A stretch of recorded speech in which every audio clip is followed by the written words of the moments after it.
حدیث نمبر 321 ہے۔ اس روایت کو امام مسلم بھی کتاب البر کے اندر لے کر آئے ہیں۔ حضرت سیدنا عبداللہ بن عمر بن عاص رضی اللہ عنہ سے روایت ہے۔ وہ فرماتے ہیں کہ ایک شخص نبی کریم صلی اللہ علیہ وسلم کی خدمت کے اندر حاضر ہوا، اور حاضر ہونے کے بعد اس نے عرض کیا، رسول اللہ صلی اللہ علیہ وسلم میں آپ سے اس بات پہ بیعت کرتا ہوں کہ میں آپ کے ساتھ ہجرت بھی کروں گا اور جہاد بھی کروں گا۔ یہ بیعت کرنے کے لیے آپ کی خدمت میں حاضر ہوا ہے۔ حضور علیہ الصلوۃ والسلام نے شاہ فرمایا، کیا تیرے والدین میں سے کوئی ایک زندہ ہے؟ اب وہ بیعت کس بات پہ کر رہا ہے؟ ہجرت کروں گا یا اللہ کی راہ میں جہاد کروں گا؟ حضور نے کیا ارشاد فرمایا؟ کیا پوچھ رہے ہیں؟ کیا تیرے والدین میں سے کوئی زندہ ہے؟ اس نے عرض کی، ہاں یا رسول اللہ صلی اللہ علیہ وسلم، میری ماں زندہ ہے، ماں زندہ ہے۔ آپ نے فرمایا، اس کی خدمت کر، اس کے ساتھ اچھا سلوک کر، لوٹ جا اپنی ماں کی طرف، اپنی ماں کی طرف لوٹ، اس کے ساتھ اچھا سلوک کر۔ جب تو اپنی ماں کے ساتھ اچھا سلوک کرے گا نا، اللہ تبارک و تعالیٰ وہی تجھے حج والا اور عمرے والا ثواب عطا فرمائے گا، وہی جہاد والا ثواب عطا فرمائے گا، وہی اجر و ثواب۔ اب ذرا غور کیجئے کہ وہ تو جہاد کے لیے جا رہا تھا، حضور نے کیا فرمایا؟ اپنی ماں کی خدمت کر، تیری ماں کی خدمت کرنا تیرے لیے اللہ کی راہ میں جہاد کرنے جیسا ہی اجر ہے۔ میرے کریم آقا نے ارشاد فرمایا دوسرے مقام پر کہ تیرے والدین تیرے لیے آگ بھی ہیں اور جنت بھی ہے، آگ بھی ہے اور جنت بھی ہے۔ بھئی آگ تو سمجھ میں آتا ہے کہ اگر خدمت نہ کی پھر کہاں جائے گا؟ جہنم میں چلا جائے گا۔ اگر تو نے خدمت کی، اچھا سلوک اختیار کیا، پھر تو جنت میں جائے گا۔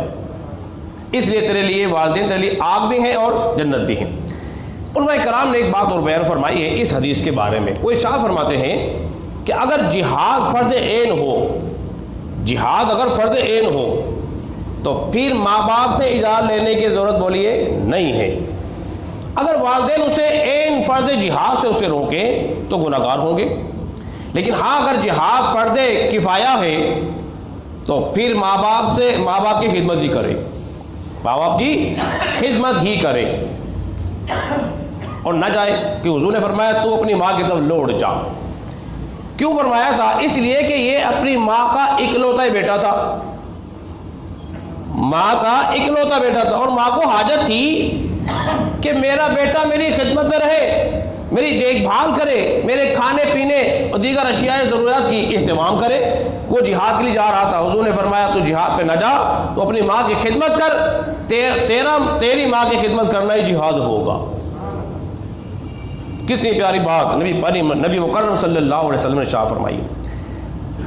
حضرات محترم، ایک بات کو سمجھ لیجیے، جس طرح والدین کے کچھ حقوق ہوتے ہیں اولاد پر، تو اولاد کے بھی کچھ حقوق ہوتے ہیں والدین پر۔ ایک حقوق کا تعلق تو دنیاوی زندگی کے ساتھ ہے، اور دوسرا حقوق کا تعلق ہے جب وہ انتقال کر جائے تب بھی ان کے ساتھ ہے۔ وہ پہلا حق کیا ہے اولاد کا والدین پر؟ وہ حق یہ ہے اگر والدین انتقال کر جائیں ان کی نماز جنازہ پڑھے، ان کی نماز جنازہ پڑھے، یہ حق ہے اولاد پر۔ پھر ان کی تدفین و تدفین کرے، کفن دفن کا انتظام کرے۔ لیکن کتنے بد نصیب ایسے ہیں جو اپنے والدین کا نماز جنازہ میں نہیں پڑھتے، انہیں آتی ہی نہیں،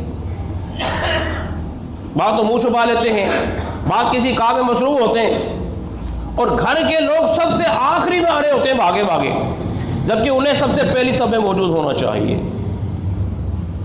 پھر اس کے بعد وہ کیا کرے؟ پھر ان کے لیے دعائیں مغفرت کرے، ہر نماز کے بعد اپنے والدین کے لیے دعائیں مغفرت کرتا رہے۔ اگر والدین پہ قرض ہو تو پھر اولاد کو چاہیے اپنے والدین کا قرض بھی اتارے۔ جن سے والدین خوش ہوتے تھے وہ ان کو خوش رکھے، جس کے گھر وہ جایا کرتے تھے اس کے گھر بھی جائے، جسے بلانا پسند کرتے تھے یہ اسے بلانا پسند کرے۔ اور فی ساتھ ساتھ ان کے لیے تسبیحات بھی پڑھتا رہے. اگر نفلی روزہ رکھ سکتا تو نفلی روزہ رکھے. اپنی نمازوں میں اپنے والدین کے ایصال ثواب کے لیے بھی ساتھ ساتھ نمازیں ادا کرتا رہے. جب قرآن کی تلاوت کرے تو والدین کے لیے بھی قرآن پاک ختم کرے. اگر حج تھا، روزے تھے ان کے ذمے، تو وہ روزے بھی رکھے. حج تھا تو ان کی طرف سے حج بھی کرے. جب یہ سارے کام کرے گا اللہ تبارک و تعالیٰ اس کو اجر عظیم عطا فرمائے گا، وہ حق ادا کرے گا. ورنہ ہم والدین کا حق بولی ادا نہیں کر سکتے. جب یہ ہم چھوٹے چھوٹے کام کریں گے نا تو پھر انشاءاللہ تبارک و تعالیٰ ہم حق ادا کرنے کی کوشش کرتے رہیں گے، اور پھر اللہ تبارک و تعالیٰ ہم سے خوش بھی ہوگا. حسن سلوک سے ان کے ساتھ پیش آئیں. والدین کبھی روپے پیسے سے خوش نہیں ہوتے ہیں، یہ بات ذہن میں رکھیے گا.